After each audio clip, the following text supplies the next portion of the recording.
अतिशय धक्कादायक घटना म्हणजे हे जोडपं बाजारात गेलं. बाजारात गेल्याबरोबर त्यांनी डोशाचं पीठ खरेदी केलं.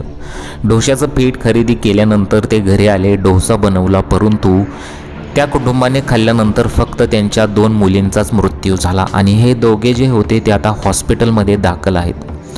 परंतु मित्रांनो, या घटनेमध्ये खूप मोठा ट्विस्ट आलेला आहे. ही घटना अशा वळणावर गेलेली आहे की तुमच्या पायाखालची जमीन सरकेल. तुम्ही आयुष्यात कधी विचारही केला नसेल की हे दोघे पती पत्नी जे आहेत ते असं काही करू शकतात. मग चला बघूया ही संपूर्ण घटना. ही संपूर्ण घटना गुजरातमध्ये घडलेली आहे. आता स्थानिक बाजारातून विकत आणलेल्या डोशा पिठाचा वापर करून डोसे बनवले होते.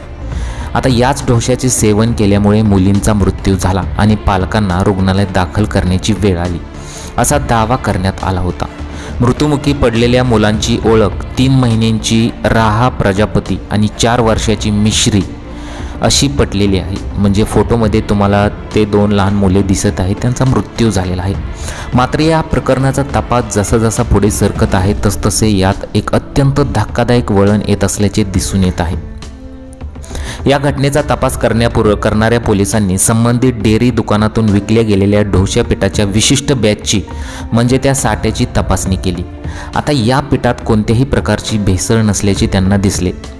त्यांनी चाचणी केल्यावर तसं त्यांना ते दिसलं. आता ही शक्यता पोलिसांना मग आली आणि तपास अधिकाऱ्यांना असे आढळून आले की याच बॅचमधील डोसा पीठ इतर 200 लोकांनी विकत घेतले. आता पोलिसांनी काय केलं की त्या 200 लोकांची चाचणी म्हणजे त्या 200 लोकांची विचारपूस केली. बॅचमधील डोसा पीठ इतर 200 लोकांनाही विकत घेतले होते. त्यांची चौकशी केली असता या 200 पैकी कोणालाही कोणताही आजार झाला नाही किंवा कोणताही दुष्परिणाम जाणवला नाही. मग या प्रकरणात आता पोलिसांनी जाणीवपूर्वक विष प्रयोग केला असण्याची किंवा हेतूने काहीतरी दूषित पदार्थ मिसळला असण्याची शक्यता वर्तवली. पोलिसांनी आपला तपास अधिक तीव्र केला. या तपासात मदत करण्यासाठी अहमदाबाद गुन्हे शाखेचे पथकही चांदखेडा पोलिसांच्या मदतीला धावून आले.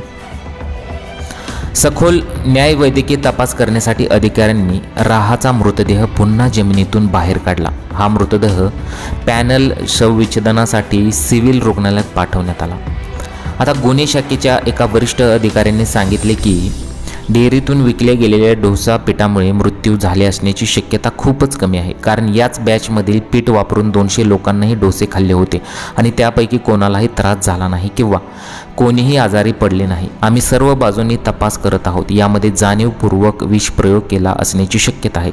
तसेच कुटुंबाने वापरलेले पीठ बॅटर नंतरच्या टप्प्यावर दूषित झाले असण्याची शक्यता दोन्ही बाबींचा समावेश आहे. तर तुम्ही म्हणाल की या दोघांनी असं का केलं असेल, तर पुढे पहा. मृत मुलीचा पिता विमल प्रजापती याने 1 एप्रिलच्या संध्याकाळी IOC रोडवरील एका डेअरीतून साधारणपणे 3 किलो डोसा पीठ खरेदी केले होते.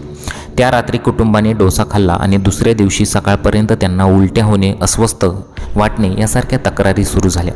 उपचारादरम्यान 4 एप्रिल रोजी राहाचा आणि त्यानंतर 5 एप्रिल रोजी मिश्रीचा मृत्यू झाला.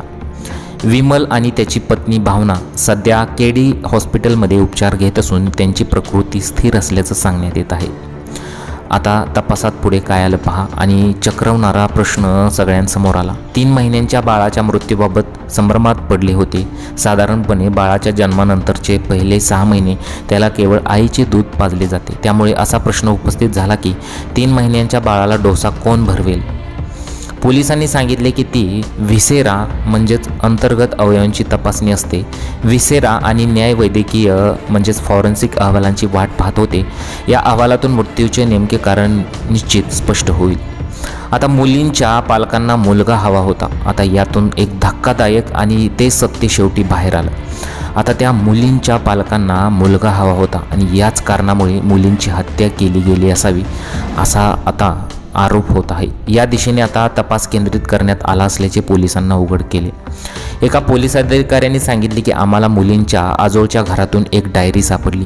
त्यामध्ये मुलींच्या आईने असे लिहिले होते की तिला मुलगा हवा आहे आणि जर तिची ही इच्छा पूर्ण झाली तर ती आपला नवस फेडण्यासाठी एका मंदिरात जाईल. आता मृत मुलींचे वडील विमल प्रजापती यांची चौकशी करण्यात आली. मुलींची आई भावना अजूनही रुग्णालयात उपचार घेत आहेत. आणखी एका अधिकाऱ्याने सांगितले की विशेष शास्त्रीय चाचण्यांमध्ये पालकांच्या रक्तांमध्ये ॲल्युमिनियम फॉस्फाईड हा पदार्थाचे अंश आढळले आहेत. हा पदार्थ सहसा कीटकनाशके किंवा उंदराचे विष तयार करण्यासाठी वापरला जातो.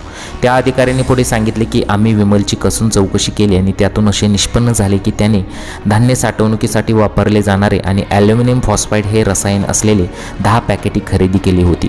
त्यापैकी 8 पॅकेटांचा वापर त्यांनी यापूर्वीच केला होता. मात्र उर्वरित 2 पॅकेटी नेमकी कुठे आहेत याबद्दल त्याला कोणताही समाधानकारक खुलासा करता आला नाही. त्या अधिकाऱ्याने पुढे असेही नमूद केले की विमलची आई वडील गौरीशंकर आणि कुसुम प्रजापती यांची पोलिसांनी चौकशी केली. याचे कारण म्हणजे या कुटुंबात आर्थिक बाबींवरून वारंवार वाद होत असल्याची माहिती पोलिसांना मिळाली. या दाम्पत्याला मुलाची अत्यंत तीव्र इच्छा होती असे मानले जात आहे. पहिल्या मुलीच्या जन्मानंतर जेव्हा भावना दुसऱ्यांदा गर्भवती राहिली तेव्हा तिने मुलाच्या प्राप्तीसाठी प्रार्थना करण्यासाठी आणि नवस करण्यासाठी विविध मंदिरांना भेटी देण्यास सुरुवात केली.